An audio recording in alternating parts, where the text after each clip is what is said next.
Choveu na minha horta. Contabilidade sem mistério. Olá! Nesse vídeo abordaremos o tema entidade contábil.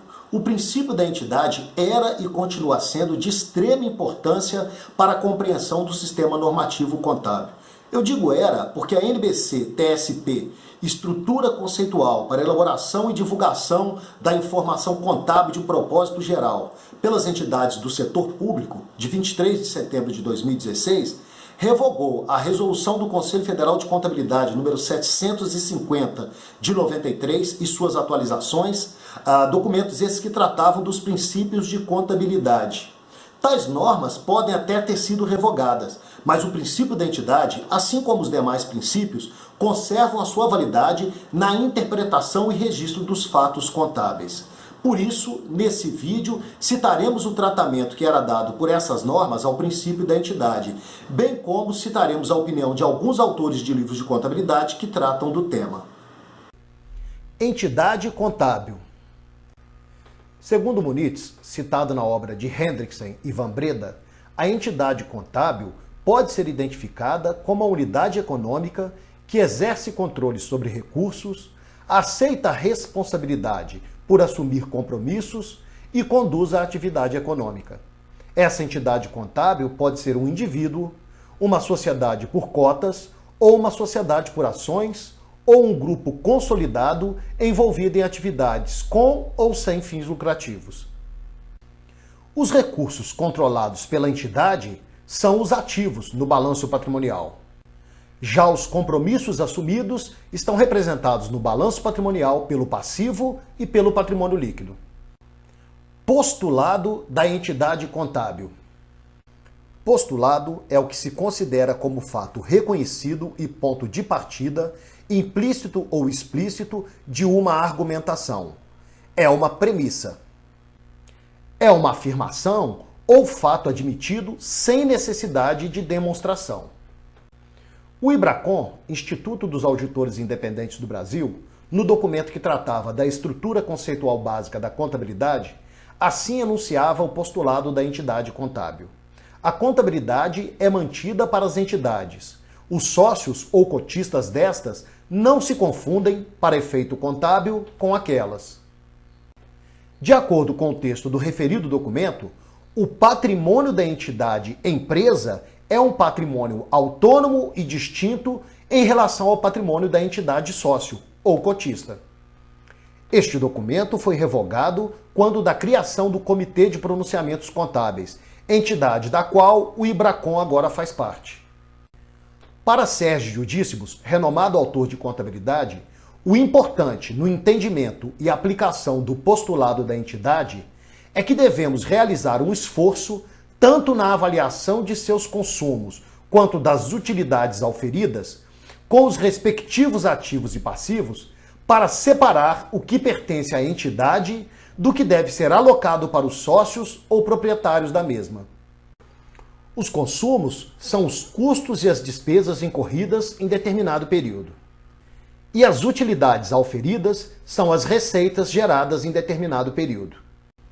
A resolução do Conselho Federal de Contabilidade número 750 de 1993, em seu artigo 4, assim trata o princípio da entidade.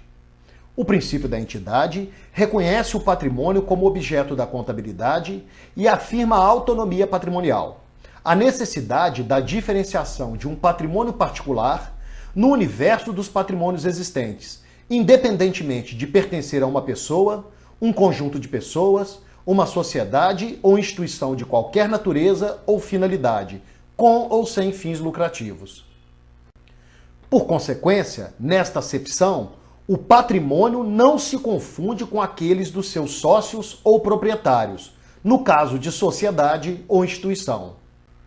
A Resolução 750 de 93 foi revogada pela NBC-TSP Estrutura Conceitual de 23 de setembro de 2016, que entrou em vigor a partir de 1º de janeiro de 2017.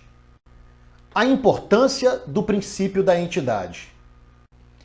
Em artigo publicado em 14 de setembro de 2017, André Charoni Tavares Lopes indica que o princípio da entidade é tão importante para a doutrina contábil que muitos autores o consideram como um postulado ambiental, uma determinação básica sobre o ambiente onde a contabilidade deve atuar.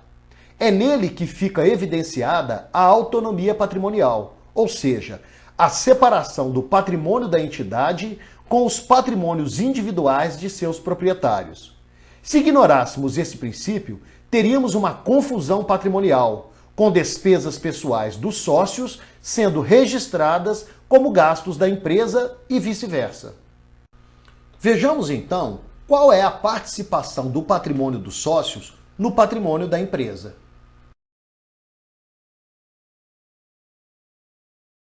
Como exemplo, temos o patrimônio do sócio 1, composto por dinheiro, roupas, móveis, carro, casa, o investimento na empresa e dívidas diversas. Da mesma forma, o patrimônio do sócio 2 também é composto por dinheiro, roupas, móveis, carro, casa, o investimento na empresa e dívidas diversas.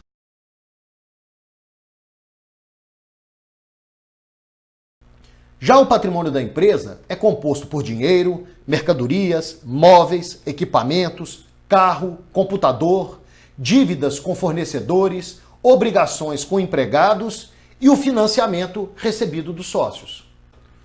O que no patrimônio dos sócios representa um investimento realizado no patrimônio da empresa, é no patrimônio da empresa uma fonte de financiamento obtida do patrimônio dos sócios. Como podemos observar, o patrimônio da empresa é um patrimônio distinto daquele dos sócios e, portanto, tem autonomia para gerir os seus recursos na busca dos objetivos que lhes são próprios. Vejamos um exemplo. O sobrado abaixo pertence ao senhor José, que mora com sua família no segundo andar e é proprietário de uma papelaria que funciona no primeiro andar. O consumo de energia elétrica do sobrado é controlado por apenas um único medidor, que indica a quantidade consumida pelas duas unidades, a empresa e a residência da família. A qual patrimônio, da empresa ou da família, deve ser atribuído o gasto com energia elétrica? Os gastos com energia elétrica devem ser atribuídos aos dois patrimônios, da família e da empresa. Deve ser realizada a melhor estimativa possível do real consumo de cada uma das duas unidades para que o valor total da conta de energia elétrica seja rateado, ou seja, seja dividido entre os dois patrimônios, de acordo com a estimativa de consumo de cada unidade. Então, os gastos com energia elétrica do sobrado devem ser rateados ou divididos entre o patrimônio da papelaria e o patrimônio da família. Quais são as consequências da correta aplicação do princípio da entidade?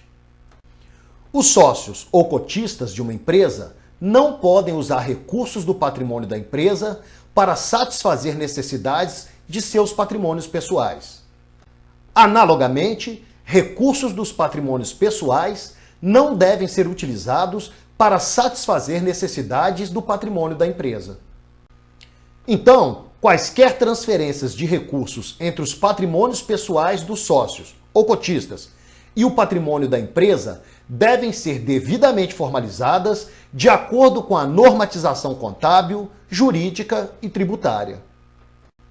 Vejamos agora alguns exemplos de situações em que o princípio da entidade não é observado. Os sócios da empresa efetuam pagamentos de gastos pessoais com o dinheiro do patrimônio da empresa. Os sócios da empresa efetuam pagamentos de gastos da empresa com dinheiro de seu patrimônio pessoal. Os sócios da empresa adquirem bens ou serviços em nome da empresa com recursos da empresa, mas que são para uso pessoal. Os sócios usam nas atividades da empresa bens que pertencem ao seu patrimônio pessoal. Os sócios usam em suas atividades pessoais bens que pertencem ao patrimônio da empresa. Os sócios movimentam numa única conta corrente bancária recursos do patrimônio da empresa e do patrimônio dos sócios. Familiares dos sócios prestam serviços à empresa sem a devida formalização das relações trabalhistas. A empresa presta serviços ao patrimônio da família sem a devida contrapartida pelos serviços prestados. Ocorre a utilização de pessoal da empresa em serviços prestados para o patrimônio dos sócios sem haver o vínculo com o objetivo social da empresa. E aí, gostou do vídeo? Então não deixe de dar uma curtida e de se inscrever no canal. Até a próxima!